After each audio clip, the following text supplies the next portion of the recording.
buenos días, ¿cómo les va? Empezamos una nueva emisión de Los Siete Locos. Bueno, varios temas tenemos hoy en el programa. Vamos a hablar de libros. Nos visita una excelente autora como es Selva Almada, con su nuevo libro Chicas Muertas. Y vamos a hablar bastante de teatro, porque está Leonor Manso con la nueva obra del San Martín, también excelente. Todo lo que digo que es excelente es porque realmente lo es. Invitamos a los que nos parecen los mejores, o sea que desde ya digo que todo lo que vamos a hablar hoy, por lo menos a mí me parece de primerísimo nivel. Y también, siguiendo con el teatro, se repusieron dos clásicos del teatro argentino, como son El Puente y Hay que apagar el fuego. Empezamos con el autor de estos clásicos, ahí lo presentamos. Carlos Gorostiza nació en Buenos Aires en 1920. Escritor y dramaturgo, es autor de obras fundamentales del teatro argentino. Actualmente se presentan Hay que apagar el fuego y El Puente, una de sus obras más emblemáticas. Bueno, ¿qué decir? 65 años después de estrenada, 65, señores, vuelve una obra argentina como es un clásico, como es El Puente de Carlos Gorostiza, 65 años después. Y además, como si esto fuera poco, Hay que apagar el fuego, que se estrenó para Teatro Abierto, ¿no es cierto? Para la segunda temporada de Teatro Abierto, creo que fue. En el 82. En el 82, y volvió a escena ahora. Por todo esto, porque ganó el premio Florencio Sánchez a la trayectoria, el Conex a la trayectoria, y porque teníamos ganas de charlar con él, invitarlo y escucharlo, está hoy Carlos Gorostiza de nuevo por acá. Y agradecido. Y agradecido encima, ya es mucho, muchas gracias. Bueno, ¿cómo fue esto del Puente? ¿Se te acercan jóvenes, te proponen reponer tus obras? Yo creo que es un fenómeno general y que no me atañe a mí solamente, que Bueno. creo que es una recuperación del texto que se produce y que nace en los jóvenes. Porque fíjate que de pronto se reúnen alumnos de Aleso con un director que era asistente de dirección, que es Leopoldo Minotti. Y bueno, vienen a casa 15 muchachos y muchachas, ¿no? Algunos un poquito crecidos, pero en fin, para hacer El Puente en el Teatro del Pueblo. Yo anoche estuve allí, fue emocionante ver la gente cómo recibe esto, cómo me recibe a mí. Al fin no tengo tanta culpa de esto, ¿no? Y maestros que había gente de Arrecifes, van con los alumnos. Con los alumnos. Porque El Puente está en la currícula, con perdón de la palabra, ¿no? Se lee en los colegios. Se lee en los colegios. Ajá. Y no solamente esto, con referencia a este espectáculo en el Teatro del Pueblo, me llegó a mí esta mañana un material, ya me habían anticipado a través de Argentores, de un conjunto que se llama Falta Uno, que está ahí por Palermo, que han tomado El Puente y lo han, no adaptado, yo digo que será una versión libre, porque adaptación es muy poco, donde hay coreografía, han incorporado textos de ellos muy elementales, pero han respetado y han elegido textos del Puente completamente fundamentales, con mucha inteligencia. Claro. Y además han agregado de pronto un texto de Shakespeare, cosa que en fin, no queda mal al lado del mío. Está a la altura. Todo de esto me han mandado el material, me han mandado una carpeta con fotografía, me han mandado un DVD. Yo veré personalmente este asunto. Esa es una parte de los jóvenes, pero la otra parte está en lo que vos decías de Hay que apagar el fuego. Más allá de que hay un conjunto que va a estrenar, creo dentro de poco, un espectáculo que se llama, reíte, Marchen dos Gorostiza. Marchen dos Gorostiza, tengo una pizza, Marchen dos de mozzarella. Quedan dos obras cortas. A mí me encanta eso, ¿no? Pero ¿cómo no? Y bueno, y además esta gente de Hay que apagar el fuego actual es Mariana Jovine, la hija de Vicky Lagos y de Héctor Jovine. ¿Cómo no? Es una excelente directora.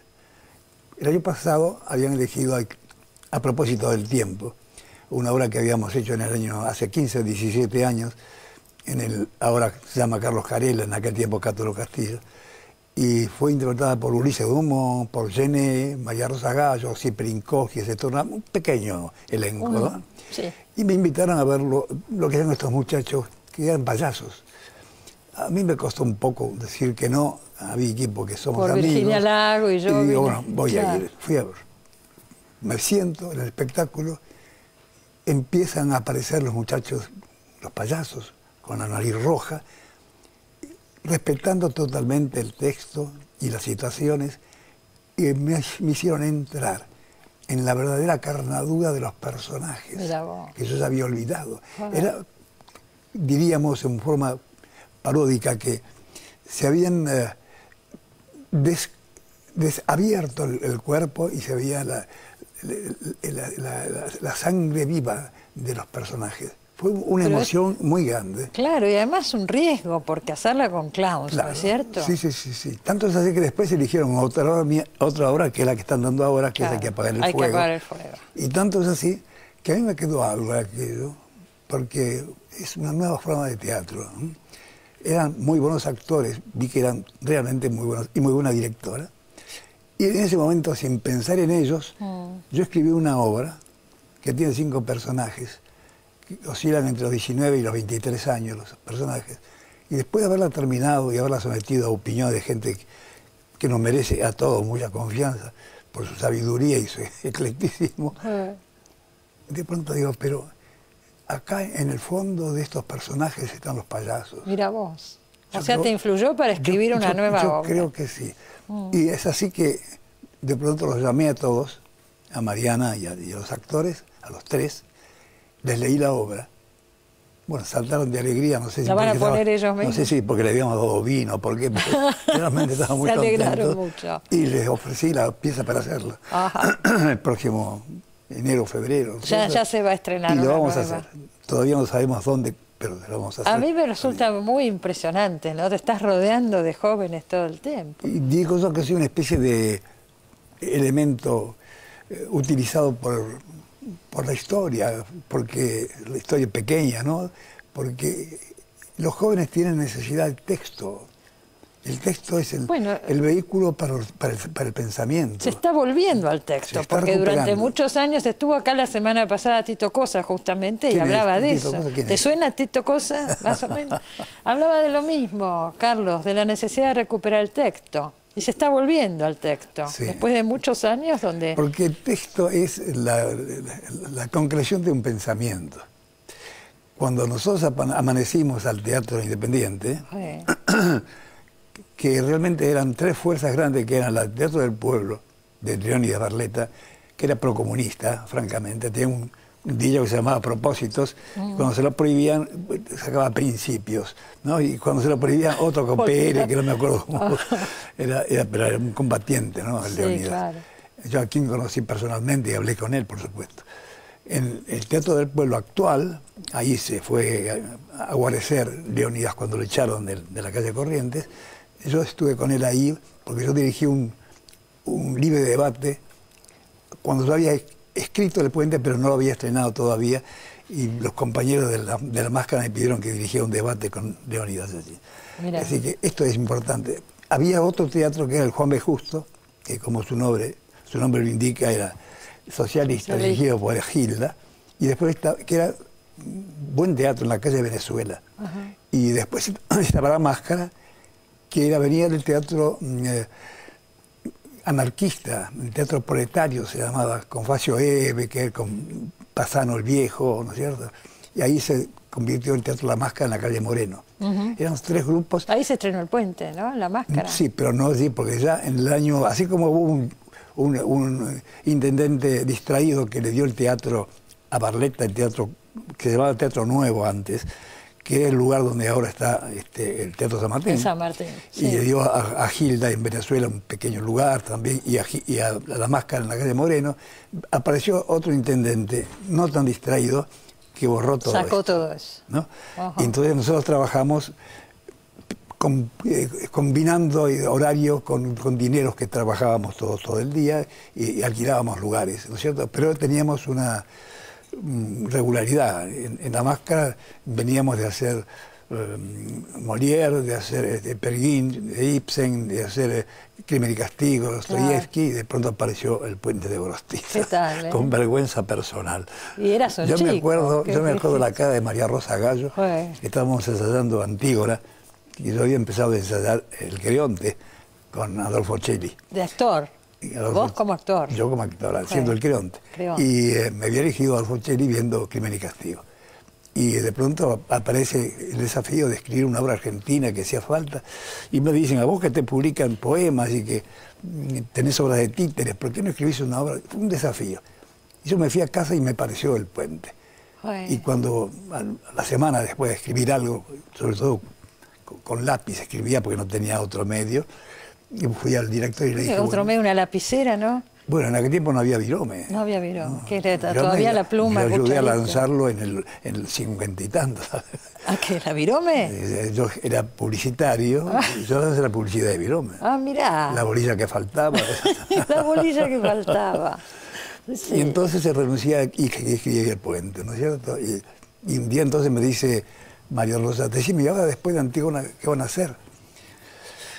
A mí me dio mucha vergüenza decirle, ¿cómo le digo? Una obra mía. Y digo, bueno, mirá, es una obra mía. La cara de María Rosa la recordé toda la vida y se lo conté poco tiempo antes de que ella muriera. Ella no se acordaba. Era un poema de asombro, casi de indignación, ¿no? Claro, ¿cómo se atreve? Sí, claro, estamos sí. dando los clásicos universales, Claro. ¿no? Y había siempre en todos nuestros textos, y ya te digo, estaba el concepto explícito, ¿no? Sí. Eran teatro político, Eran querían teatro, una en el fondo, transformación sí, no era política, no era social. político partidario, pero sí había una línea de conducta. Claro. Yo una vez ve a La Máscara Mateo, después de conocerlo a Discépolo, que se creó una amistad entre nosotros, a pesar de la diferencia de edad, y me dio Mateo. Y yo lo leí, y fue el asombro. Claro. Se ve a la Dirección General de La Máscara, mirá muchachos, no, era un sainete, no estaba en la línea. Ah, les pareció que sí. no. Bueno, Ah. esto que tenía de malo, tenía otras cosas de muy buenas. Claro. El teatro independiente aquel. Seguro. Y el de hoy, que no es independiente, porque no está independiente del... Hoy se cobran entradas, hoy nosotros poníamos plata. Claro, Hoy ponían teatro plata. alternativo. Y lo que decía Cosa el otro día, ¿no? Acá, medio como que cobrar no estaba bien visto. Era una cosa que era así, era poner el cuerpo, si había que limpiar el baño, después actuar. ¿No es Y cierto? hasta tal punto llegó era este concepto que cuando yo estrené la obra, El Puente, esto no es una jactancia, es una exposición histórica nada más, ¿no? Fue de tal éxito que entró mucho dinero en derechos de autor. Claro. Pero yo cuando fui a cobrar dije, ¿y todavía Me este pagan? dinero? Y yo devolví todo ese dinero a La Máscara, por supuesto. Lo ponías en el teatro. No era mío. Claro. No era mío. Pero Yo ahí contó no- Tito acá que no, los grupos más cerrados al principio, los elencos no aparecían en los programas, o sea, vedetismo cero, ni Era un siquiera teatro. los nombres de los actores. Era un teatro que lo hacía, esto era el Fray Mocho. El Fray Mocho. Sí, Claro, yo nunca hasta estuve de dónde- acuerdo con esto porque, bueno, entonces así que después quedaron los nombres de los actores, de Pero los por directores, ¿no? supuesto, Los claro. directores, actores, escenógrafos, todo es teatro independiente, ¿no? En la obra, en El Puente, vamos a decir para el que no lo vio, que ahora tiene la oportunidad de verlo, es un poco el cruce, el puente es el cruce entre dos clases sociales, entre una Ajá. afuera y una adentro, ¿no es cierto? Ah, sí. Tiene que ver con la irrupción de una clase media, digo, con el peronismo. Esa es la Sí, yo lectura. escribí esta pieza en el 47 Claro. y cuando acoto que la acción ocurre en el 47, se estrenó en el 49. Hay Ahí que se- apagar el fuego. Hay quienes remiten el título porque se hizo en el Picadero, que tuvo que ver con el incendio del Teatro del Sí, Picadero. lo que ocurre es lo siguiente, que yo en el 81, el que estrené el primer año fue el acompañamiento. El ¿no? acompañamiento, Que todavía que me te- sigue acompañando. Pero te sigue acompañando y Sí, nos por todos acompaña a lados, todos. Por sí, todos lados. por todos lados. Y hay que apagar el fuego. Bueno. Había una metáfora muy remota, pero la gente entendía que había que apagar el fuego de la bomba que habían puesto el De año la del anterior. Picadero. Había una confusión. Claro, un así. jueguito por Sí, ahí. sí, sí. Es un bombero que llega a su casa. Que había y hecho se Carela. Carela lo Carela, hizo. y la chica que se llamaba Libertad, no gratuitamente, No, se llamaba claro. Libertad, la hizo Leonor Manso. Leonor Manso. Sí. Leonor Manso, que la vamos a tener hoy en este mismo programa. ¿Ah, sí? Sí, porque viene a hablar de su nueva obra en el San Martín. Claro, Bastante de claro, teatro sí, vamos a hablar sí, hoy. sí, sí. Sí, pero Bueno, digo, aprovecho para saludarla hace poco que la vi, pero no la vi a bueno, menudo. dentro de un rato llega, la vas a poder saludar. Esto es bueno porque la gente también se encuentra acá en el Claro. programa. Digo, esta obra, ¿de qué habla? De por qué este hombre entra, el bombero, y encuentra a la mujer con un amigo, no me acuerdo quién era, el con un amante que amigo era, de él también. que era muy amigo de él, Muy un amigo carnicero. de él, carnicero, el carnicero, amante, bueno, pero él no tiene una reacción. No. Y eso desconcierta bastante. Sí. Pero ¿de qué está hablando esa obra también? De la negación, de un montón de cosas. La mujer se llama libertad, en fin, ¿no? Claro, sí, tiene una ambigüedad que yo pienso ahora, después de tanto tiempo, porque se sigue dando mucho la obra, pienso que fue útil esa ambigüedad. La gente pregunta, ¿y por qué? Pero realmente este muchacho sabe, este hombre sabe, y es su manera de luchar, porque la mujer termina llorando en sus rodillas, claro. Y él dice, alguien tiene que apagar el fuego, ¿no es cierto? Claro. Y estos muchachos de los payasos, lo hacen como payasos, es extraordinario cómo lo hacen. Yo lo digo, es un riesgo grande que tomaron, y acá al autor le pareció fantástico lo contentos que estarán. Sí. El otro día Hugo Arana fue a ver una de las obras. Yo creo mucho en él como persona y como hombre de teatro. Y dijo algo que yo había dicho. Para mí han puesto los personajes en carne viva. Dijo la misma frase. Es un hombre de teatro, ¿no? Otra gente que ha ido, Fernández, Pepe Novoa. Todo el mundo fascinado con esta obra. Y bueno, al mismo grupo le diste la obra nueva. La que acabas de escribir, digo. Espero que no tengan necesidad de ponerse la nariz roja con esa obra. Veremos, no sabemos todavía de qué se trata. No van a ¿Vas a ver teatro más allá de la reposición de tus obras, que es constante? No voy a ver mucho la reposición de mis obras. Ahora, por ejemplo, se reestrena Los Hermanos Queridos, a 24, en La Máscara. Hay varios, ¿no? ¿Pero cuántos? Pero no tengo tiempo y no tengo a veces... no es demasiado saludable ver todo lo que uno ha hecho, ¿no? Hay que no solo adelante, lo tuyo, ¿no? digo, en general el panorama del teatro. Pero lo que realmente me interesa, lo que me dicen que esto hay que verlo. Ahí vas. Hay tanto teatro. Muchísimo. Y pienso que esto también es una recomposición, no nacional solamente. Cuando la ética decae, aparece la estética. Esto es universal. Yo pienso que es lo que está pasando en el mundo. En este momento, perdona que siga hablando de mí, pero me invitaste a mí, no a mis interlocutores. Por algo lo he hecho. Pero, por ejemplo, se está en este momento actuando en Suiza una obra que está en los cantones italianos, traducido al italiano, y en los cantones alemanes, traducido al alemán. La misma obra, pero el mismo elenco. Esto no es casualidad. Esto es porque allá también... ¿Resuena lo que decís en tus obras en sí, todos pero lados? no es esto lo mismo, es la necesidad de texto, que se haga en las Islas Canarias. En las Islas Canarias. O en México, ahora ayer me habló Sergio Corona, ¿te acuerdas de Sergio Corona? El actor que estuvo acá un tiempo, sí, él hizo La Fiaca conmigo allá en el 70. Sí. Bueno, me escribió ayer que va a hacer con Ignacio López Tarso, que es un primerísimo actor, va a hacer una obra mía en México. Esto no es de Gorostiza, esto es el texto, y el texto argentino, que felizmente es editado por editores inteligentes, como es Divinsky, y esto se conoce por ahí y se necesita el texto. Felizmente se está recuperando el texto. Las vueltas que dan las cosas a veces, pero siempre se vuelve, ¿no? Porque se pasó por muchos estadios y ahora se está volviendo al texto. Sí, yo pienso que se vuelve. Y a los clásicos, a nuestros autores y se vuelve, clásicos. Pero en espiral, ¿no? Claro, hacia desde arriba. Otro lugar, siempre desde otro lugar. Vamos a recordar, por lo pronto, lo que podemos ver ahora, ¿eh? Hay que apagar el fuego en el Beckett Teatro, Guardia Vieja 3556, los domingos a las 18. Y El Puente en el Teatro del Pueblo, en Diagonal Norte, los lunes a las 20:30. Eso se puede ver ya. Después México, las Islas Canarias, se nos complica un poco más, pero por lo pronto esto podemos ir a verlo. Yo muy contenta de haberte tenido de nuevo por acá y de verte tan bien, y felicitaciones por todos estos premios y reposiciones y todo lo que está pasando. Todavía hay lugar para otros. ¿En el programa? No, en los estantes de mi casa. ¿Más premios? Y hay bueno, lugar, hay supongo lugares, que vendrán. Hay lugares. Todavía tengo lugares libres, decís vos. Gracias, Carlos. Gracias, muchas Cristina, gracias. gracias. Enseguida volvemos, no se vayan.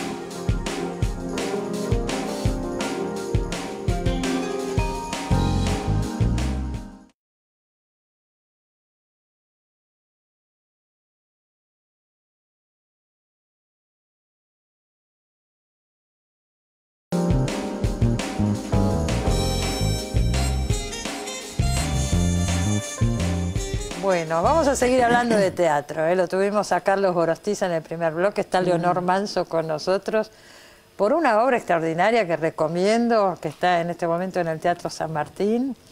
Es un clásico, ¿no?, de O'Neill, el dramaturgo norteamericano, dirigido por Robert Sturua, este director georgiano que es interesantísimo. Sí. Y bueno, el luto le sienta bien a Electra. Han hecho una adaptación, porque además esta obra es una adaptación de un clásico griego, así que es adaptación de adaptación. Exactamente, sí. Y bueno, me pareció realmente buenísima y quería conversar un poco con vos de todo esto. Sí, sí, a mí el trabajo con Sturua es realmente muy interesante porque él es como que descontractura todo, ¿no? Es decir, bueno, la idea es la historia es una familia muy rica de un pueblo.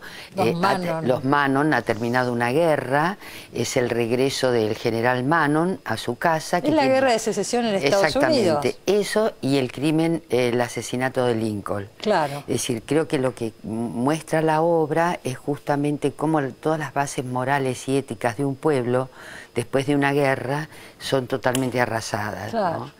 Entonces esta familia, que el coro, a semejanza del coro griego, comentan todo el tiempo las acciones de esta gente rica y poderosa, claro, que es intendente, ¿no?, gobernador, general, tiene todos los cargos de poder. Este señor Manon, que es el personaje que hace Cacho Bidonde, bueno, observan todo con mucha admiración y al mismo tiempo con mucha crítica. Es el regreso del general y de su hijo, que también ha ido a la guerra, lo llevaron a la guerra. Y la obra, bueno, cuenta eso, cuenta esta familia con la mujer del general, que es el personaje que hago yo, Cristina. Tremenda, Cristina. Sí. Cristina se llama. Es tremenda, Cristina. Es tremenda. Es una gran manipuladora, ¿no? Sí. Son todos. Sí. Lo que pasa es que ella tal vez, yo defiendo a mi personaje, ella tal vez tiene el coraje de luchar por un deseo, por un amor verdadero que con este general por supuesto no conoció solo abuso y violencia, y bueno, está dispuesta a vivirlo eso, a costa de lo que sea. Por ejemplo, matar a su marido, claro, sin ninguna culpa. Sin ningún tipo de culpa. La única preocupación de ella es no ir presa. Tiene reminiscencias actuales, voy a decir, sí, yo creo que sí, mucho, claro, para mí mucho. Claro. Sobre todo esto, ¿no? Lo interesante de cuando los pueblos viven cosas tan atroces como la guerra, donde se pierde todo tipo de valor humano, todo lo que ha ido construyendo el hombre y que forma parte de su cultura, ¿no? El no matar, el no mentir, el no al incesto, todo esto es arrasado y se vuelve como una especie de barbarie, ¿no? Ahí está. En la obra, en el clásico griego, que es la Orestía de Esquilo, vuelve... el señor Manon vuelve de la guerra de Troya, acá vuelve de la guerra de secesión. Ahora, esta obra he notado que es totalmente atemporal, en ningún momento están diciendo que es la guerra de secesión de Estados Unidos. No. Los trajes, un vestuario maravilloso de Renata Juyen, vamos a decirlo, pero maravilloso, también son medio atemporales, ¿no es cierto? Totalmente, bueno, esa es la idea del director, de Sturua, claro, y justamente él nos decía eso, ¿no? Cómo esta obra hoy tiene un significado y nos sigue reflejando, ¿no? Por los momentos que pasa de pronto en distintas partes del mundo. Seguro. Y por eso es que incluso tampoco hay nombres, es la madre, el padre, el hijo, la hija. Claro, ninguna referencia temporal. Exactamente. Es una historia que puede suceder en cualquier momento. Exactamente. Esa es un poco la idea. Sí. Digo, la cantidad de elementos que tiene, porque además... La relectura de este clásico griego que hace O'Neill, creo que en los años 30 la escribe, en los años 30, introduce el psicoanálisis. Ahí entra Freud, entra Jung. Exactamente. ¿No es cierto? Que en ese entonces no eran conocidos. Y el mito de Electra. Claro.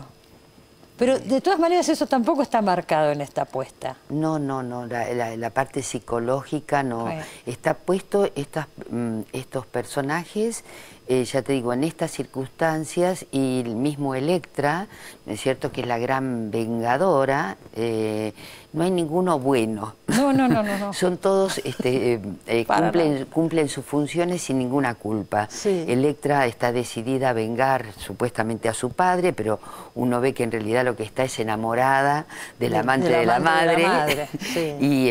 Y en función de eso utiliza a su hermano, que yo creo que el personaje que hace Diego Velázquez, Paola Krum hace Electra, es la víctima, ¿no? La verdadera porque víctima, la es como el verdadera más puro, víctima, ¿no? sí. Primero de la guerra, porque viene totalmente trastornado, después usado por la madre, por el padre y por la hermana, ¿no? Claro, y está este amante de la madre, Sí. que uno tampoco le confía demasiado, porque él también tiene sus venganzas personales. Y un chanta también. ¿No es cierto? Sí. Es bastante chanta. Uno duda si la quiere o no, si te quiere o no a vos, a tu personaje, tal ¿no? Cual.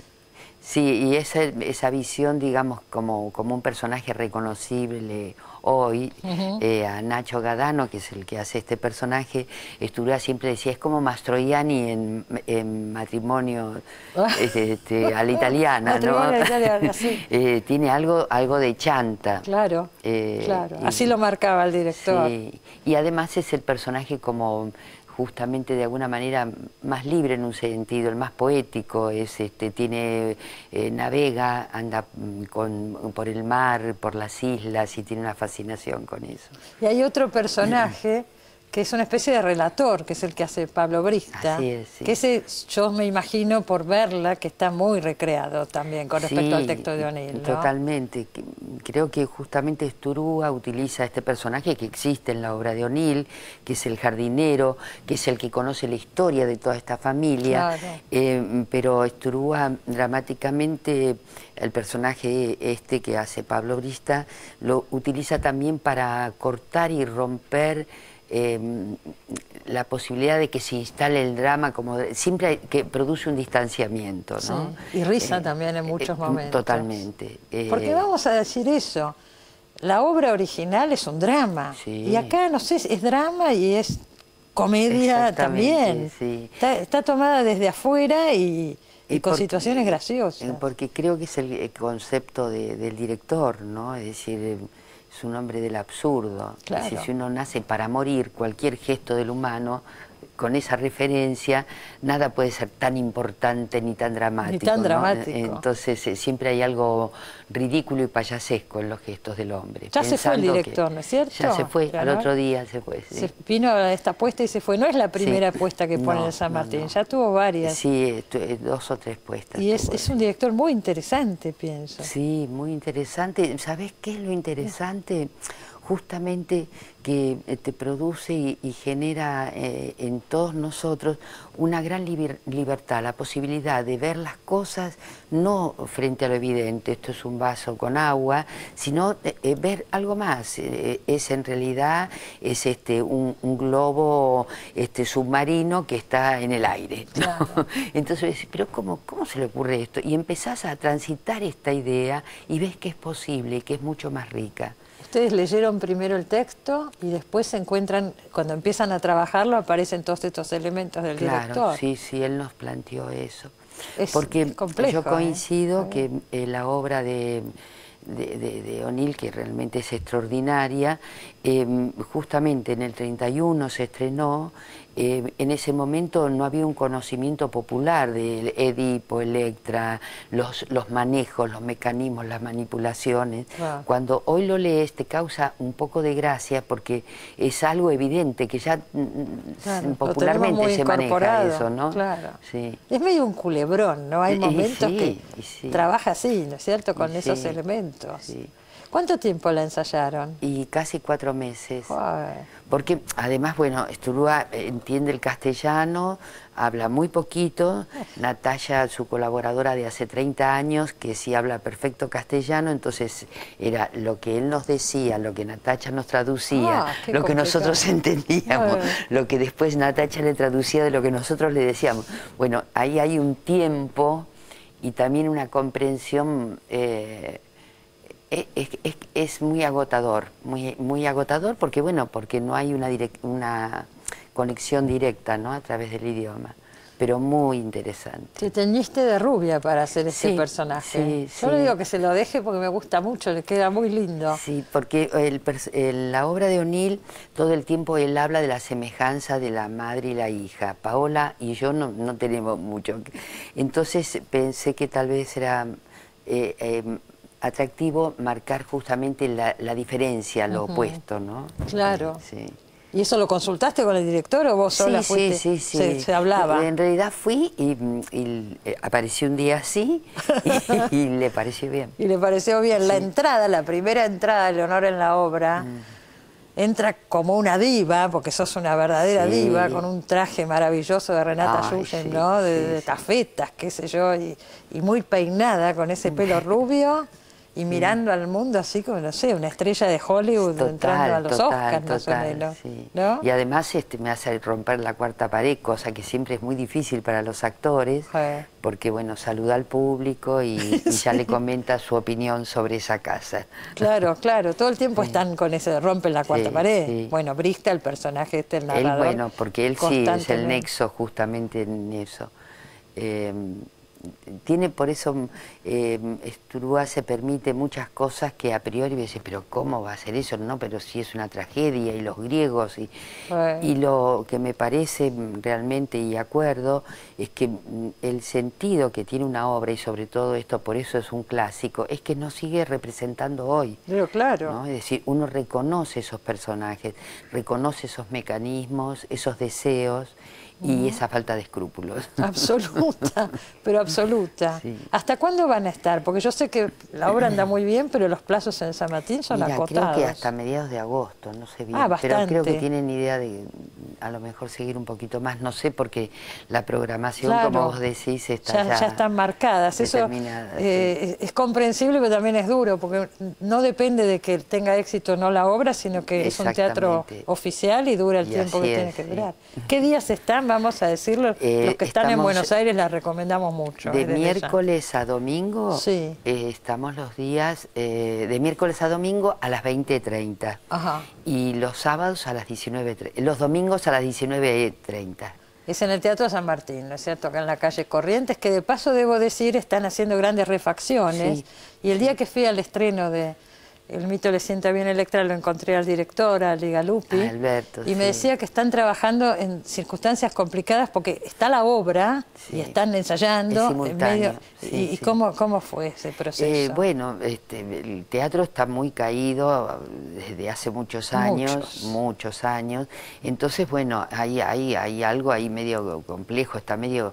Pero al mismo tiempo uno ve que están realmente trabajando. Y el día de la presentación a la prensa de la programación, el arquitecto que está a cargo de todo el arreglo del San Martín, el arquitecto Chaín, él dijo que bueno, que estas iban a ser las circunstancias, pero que se eligió eso para no cerrar la programación del teatro. Claro. Yo pensaba en el caso del Teatro Colón, que se cerró el Teatro Colón y estábamos todos temblando, se volverá a abrir, ¿te Sí, acordás? sí, Bueno, sí. por suerte se volvió a abrir. Acá se decidió no cerrar, Sí, entonces tal siguen cual. las representaciones con, Sí, con toda esta obra, y ¿no? creo recordar que el compromiso es a terminar las obras en mayo del 15. Ajá, Así del que, año que viene. Sí, de que arreglen los camarines, la parte de los técnicos, todo, porque está... Lo que sí me dijeron que me alegró es que ahora están cobrando los actores cobran Sí, sí. a tiempo, ¿no? Que hubo Sí, tantos sí, problemas hubo en ese reclamos y sentido. escucharon esos reclamos. Por suerte. Un reclamo en la conferencia de prensa y bueno, parece que funcionó. Funcionó. Bueno, me alegro. Entonces vale la pena reclamar, ¿eh? Hay que hacerlo. Hay que hacerlo. No hay que naturalizar nada, Obviamente. que no es correcto. Obviamente. Ahora, yo me imagino con Sturúa, que no habla castellano, una apuesta tan compleja como esta, y encima la obra, Sí. tienen que haber pasado días complicados. Fue de mucha exigencia Bueno. los ensayos, pero muy hermoso. Así Pero que- seguro, y el resultado está a la vista. Vaya a verla si puede, ¿eh? Si está en Buenos Aires, no se pierda la oportunidad. Es una excelente obra. Y Leonor está fabulosa, ¿eh? Bueno, fabulosa. Un gran papel. Me gusta mucho hacerlo. Justamente es una propuesta de mucha libertad la de Sturúa. Se los nota además que están contentos y divertidos y la gente comparte eso. Gracias, Leonor. No, muchas gracias a vos, Cristina, siempre un placer. Igualmente. Enseguida volvemos, no se vayan.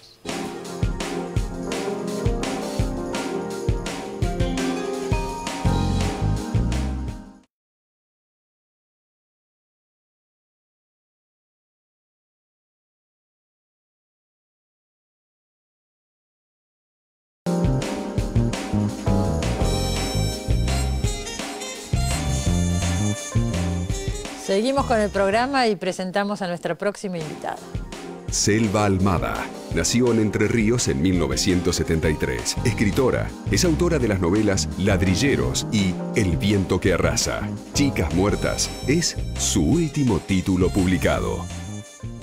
Bueno, Chicas muertas, el último libro de Selva Almada, pero es la primera vez que viene al programa, así que no vamos a hablar solo de chicas muertas.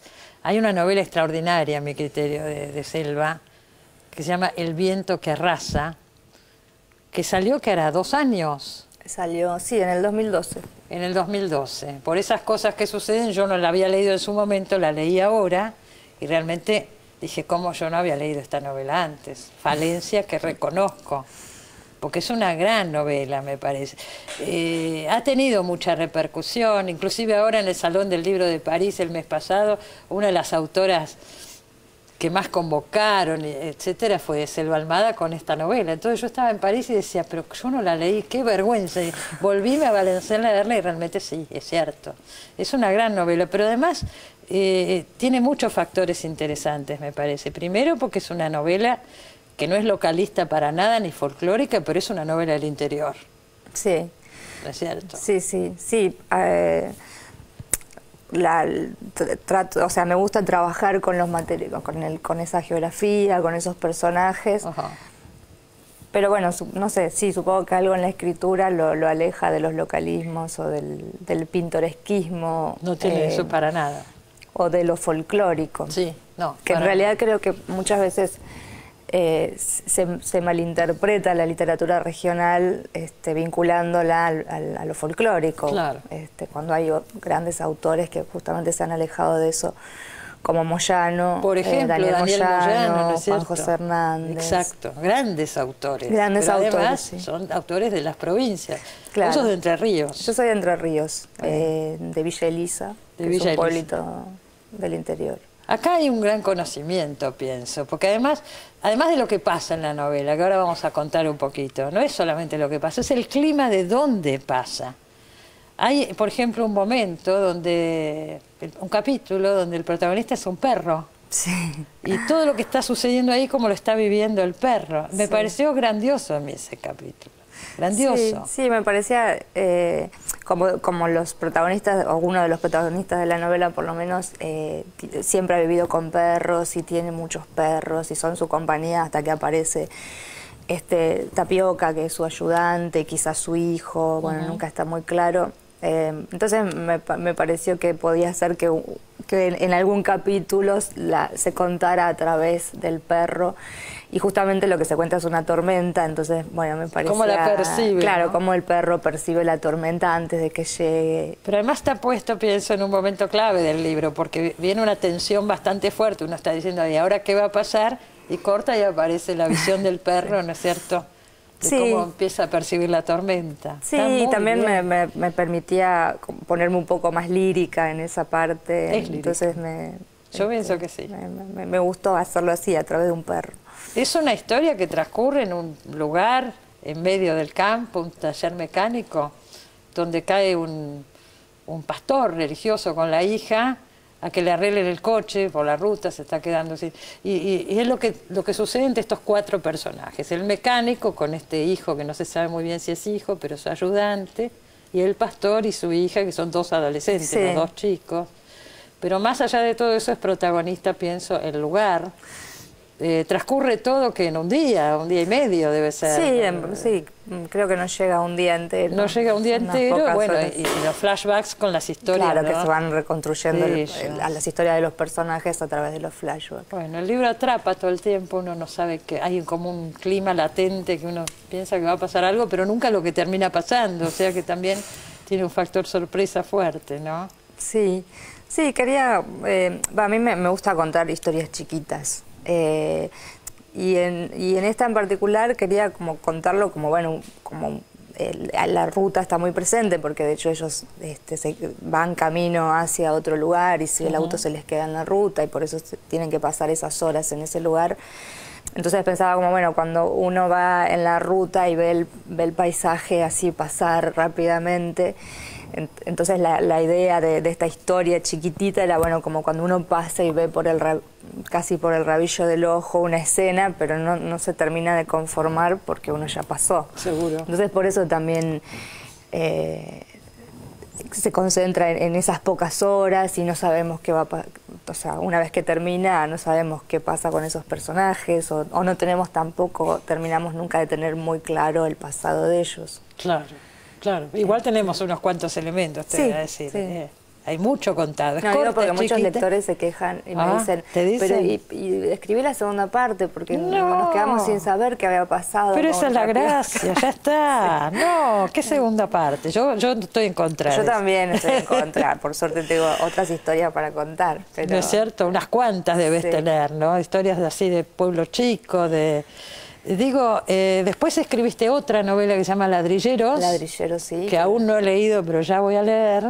Y Ladrilleros es una novela distinta, o sea, todo lo que tiene el viento de contenida y de económica Bueno. y de historia así pequeñita, esto que te decía de, bueno, como que estás espiando por el rabillo del ojo.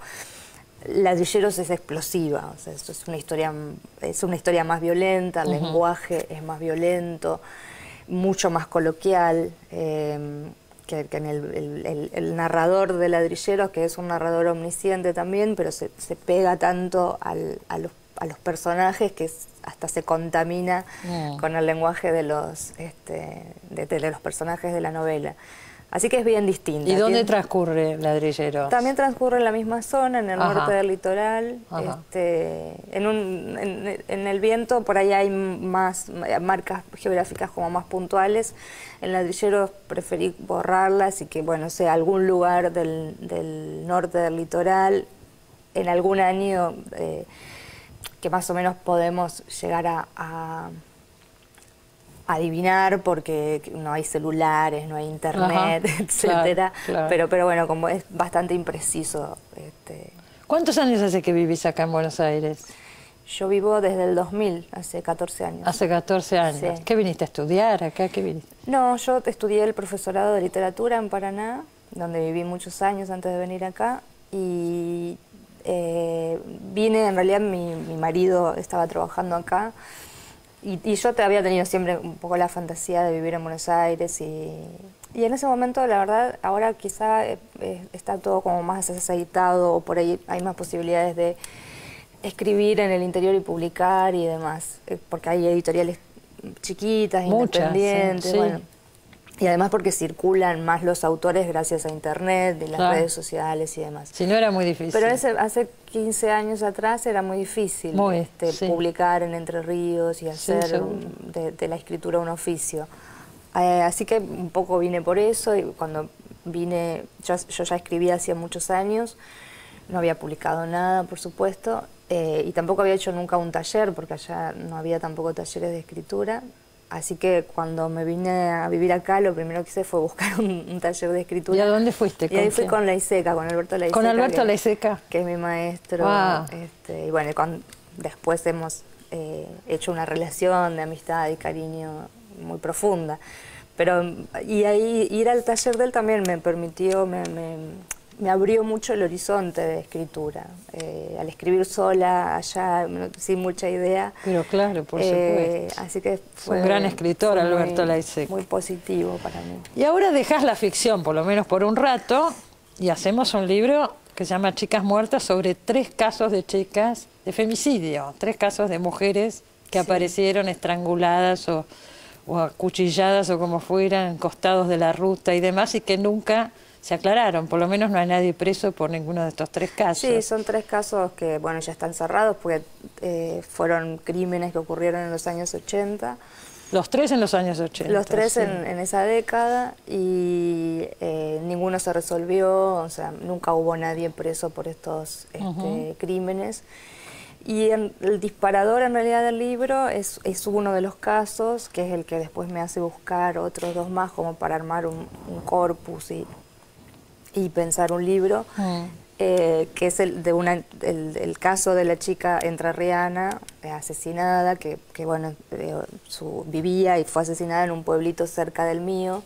Y bueno, fue Vos eras una adolescente y eso lo viviste. Yo era una adolescente, claro. y ella también. Entonces para mí fue una conmoción ese asesinato, esa muerte violenta.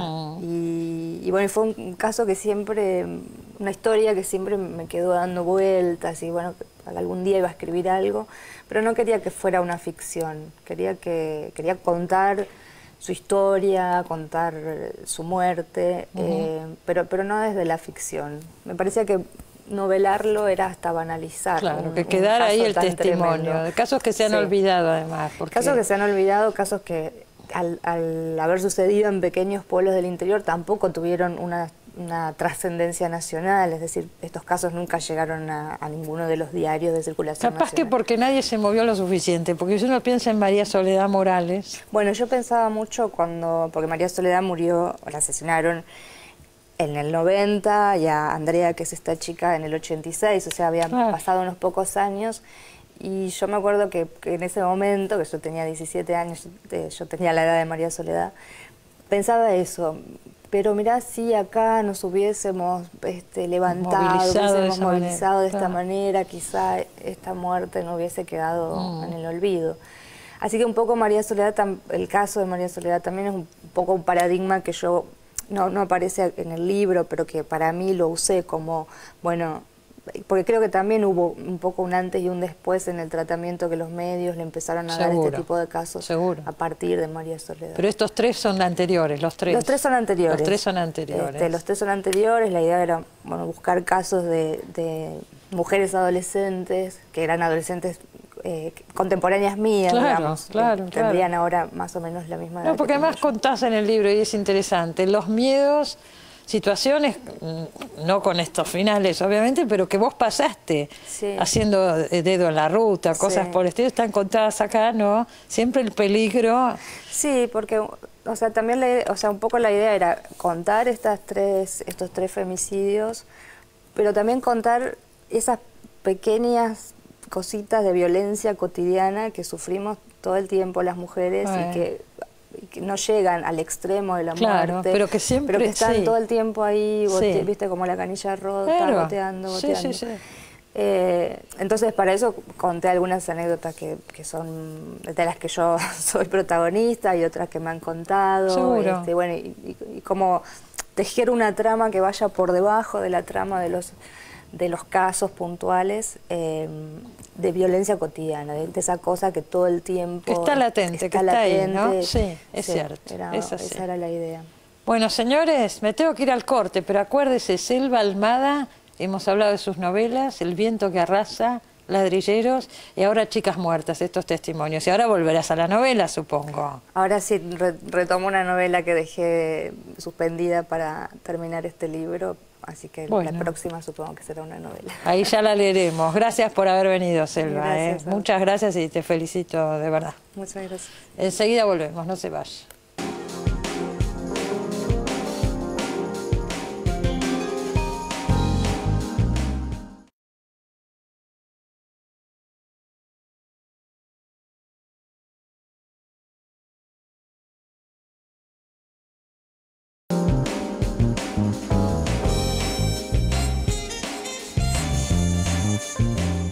Bueno, señores, se nos terminó el tiempo, ya nos estamos despidiendo, pero antes les digo que el sello independiente Ediciones La Biblioteca presentó la colección 1001.